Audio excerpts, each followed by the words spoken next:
435장 나의 영원하신 기업 435장 찬송. 나의 영원하신 기업 생명보다 귀하다. 나의 갈 길 다가도록 나와 동행하소서. 주께로 가까이 주께로 가오니 나의 갈 길 다가도록 나와 동행하소서. 세상 복이 아니람과 모든 명예 버리고 험한 길을 가는 동안 나와 동행하소서. 주께로 가까이 주께로 가오니 나의 갈 길 다가도록 나와 동행하소서.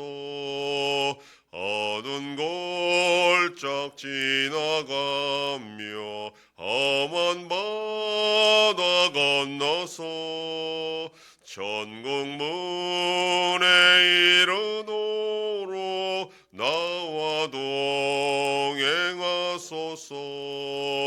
주께로 가까이 주께로 가오니 나의 갈 길 다가도록 나와 동행하소서.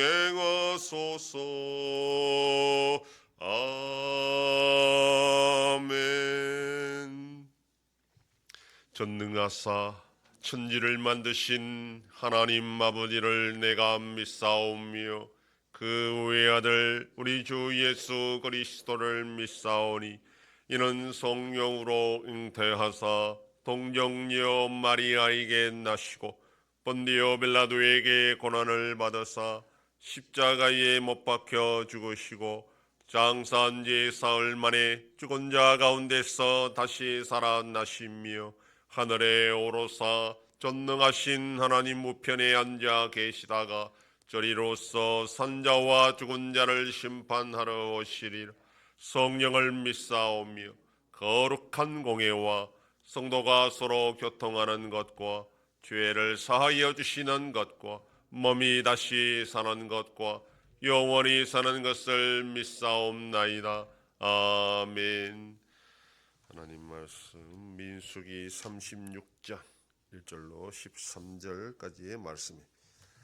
구약성경 258페이지. 민수기 36장 1절로 13절 말씀 한 절씩 교독합니다. 요셉 자손의 종족 중 므낫세의 손자 마길의 아들 길앗 자손 종족들의 수령들이 나와 모세와 이스라엘 자손의 수령된 지휘관들 앞에 말하여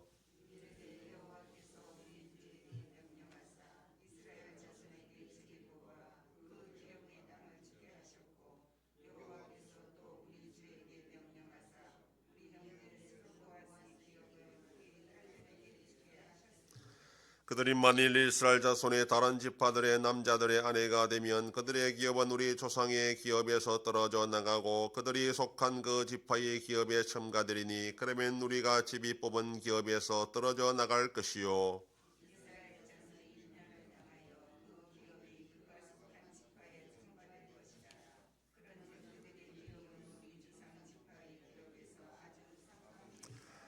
모세가 여호와의 말씀으로 이스라엘 자손에게 명령하여 이르되 요셉 자손 지파의 말이 옳도다.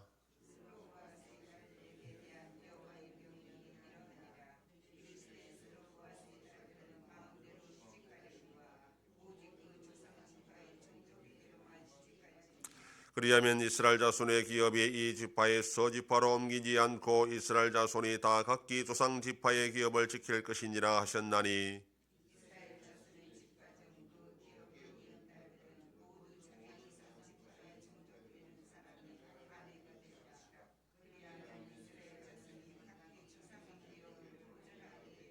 그 기업이 지파에서 지파로 옮기게 하지 아니하고 이스라엘 자손 지파가 각각 자기 기업을 지키리라.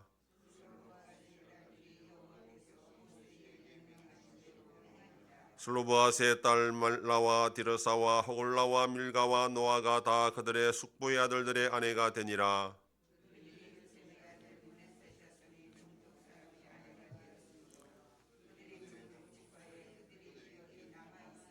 다 같이 이는 여리고 맞은편 요단가 모압 평지에서 여호와께서 모세를 통하여 이스라엘 자손에게 명령하신 계명과 규례니라. 아멘. 본문은 민수기의 마지막 장으로서 슬로브앗의 딸들의 결혼 문제를 다루고 있습니다.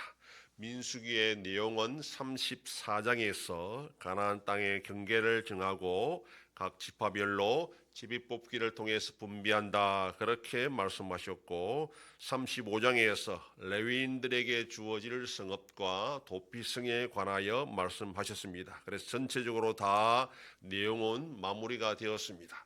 그러므로 오늘 본문 36장은 부록의 의미를 가지고 있고 또 전체적으로 결론에 해당하는 그런 내용이라 할 수 있습니다.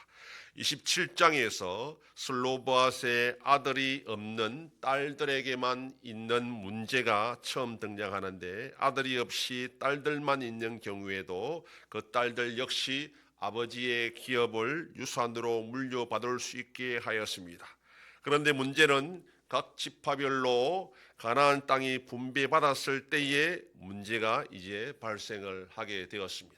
슬로브앗의 딸들과 같은 지파에 속한 수령들이 질문하기를, 하나님께서 제비뽑기를 통해서 자신들의 지파에 분배한 땅을 슬로브앗의 딸들이 물려받은 것은 충분히 이해할 수 있지만, 만약에 그 딸들이 다른 지파의 남녀와 결혼하면 그 딸들이 물려받은 땅들이 다른 지파의 기업이 될 것이 아니냐, 그렇게 되면 희년이 되어도 영영 돌아오지 못하고 다른 지파의 땅이 될 것이다 라는 것입니다.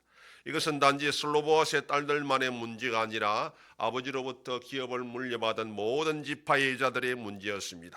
여자들에게 상속권이 없다면 아무 문제가 없겠지만, 그들에게 상속권이 있다면 그들이 상속받은 기업은 결국 결혼한 남자의 지파에 속하게 되기 때문에 결론적으로 원래 하나님께서 분배하신 지파의 땅의 경계가 변동이 생기게 된다라는 것입니다. 이에 하나님은 모세를 통하여 말씀하시기를, 요셉 지파의 말이 옳다 그렇게 하시면서 슬로브앗의 딸들은 오직 같은 지파의 남자들에게만 결혼하도록 그렇게 명령을 하십니다. 그렇게 되면 지파의 경계가 변동되지 않는다는 것입니다. 그리하여 이 슬로브앗의 딸들은 자기 숙부의 아들들과 결혼하여 지파의 경계가 변동이 없게 되었다라고 말하며 결론을 맺습니다. 13절은 이 모든 말씀이 여리고 맞은편 요단가 모압 평지에서 여호와께서 모세를 통하여 이스라엘 자손에게 명령하신 계명과 규례라 하면서 민수기의 그 내용이 끝이 납니다.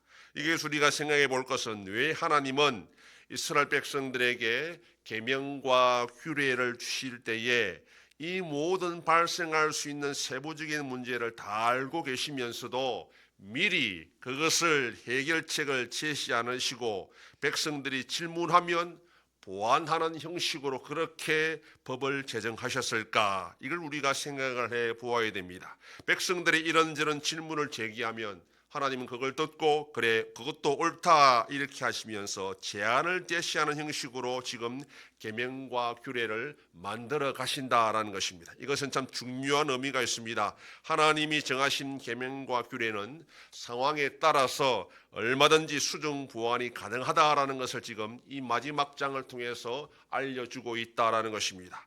우상 숭배나 음행을 금지하는 것이나 피를 멀리하는 것과 같이 이스라엘 백성들의 정체성을 훼손할 수 있는 근본적인 계명과 규례는 결코 타협이나 수정이 불가능하겠지만, 그렇지 않는 부분은 얼마든지 상황에 따라 수정과 보완이 가능하다라는 것이 하나님의 법의 특징이란 겁니다.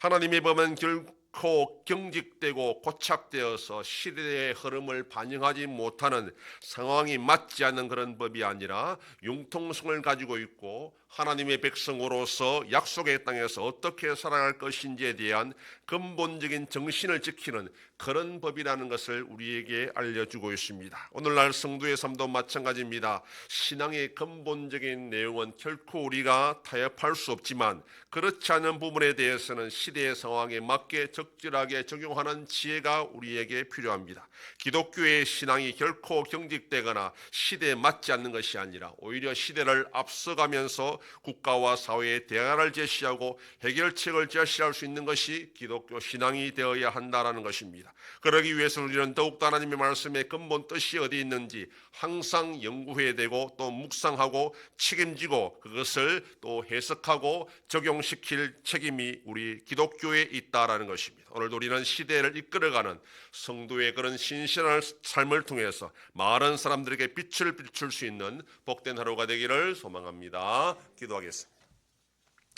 하나님 아버지 감사합니다. 지난밤도 지켜주시고 또 이 새벽을 깨우며 주님 앞에 나와 기도하고 오늘 하루도 살아가게 하시니 감사합니다. 슬로보아스의 딸들의 결혼 문제를 통하여 하나님의 법은 곡착되고 변함없는 것이 아니라 항상 시대를 앞서가는 법이라는 것을 기억하고 우리 믿는 성도들이 이 기독교 신앙을 가지고 시대를 이끌어갈 수 있는 자들이 될 수 있도록 역사하시고 인도하여 주시옵소서. 하나님 아버지 나라 대한민국을 불쌍히 주셔서 이런 곤란한 이 사태 속에서 하나님의 뜻이 이루어지는 복된 나라가 되게 하여 주시옵소서. 전쟁 속에 있는 나라들도 불쌍히 여겨주시고 속히 평안할 나라 하여 주시옵소서. 우리 안송교회가 주님의 교회로 세워짐으로 하나님 아버지께 영광 돌리는 교회가 되게 하여 주시옵소서. 성도의 가정과 생업에 복을 주셔서 감사가 넘치는 가정이 되게 하여 주시옵소서. 자녀들의 삶 가운데도 함께 해주시고 어린 생명들을 지켜주시옵소서. 연로하신 어르신들 붙잡아 주시며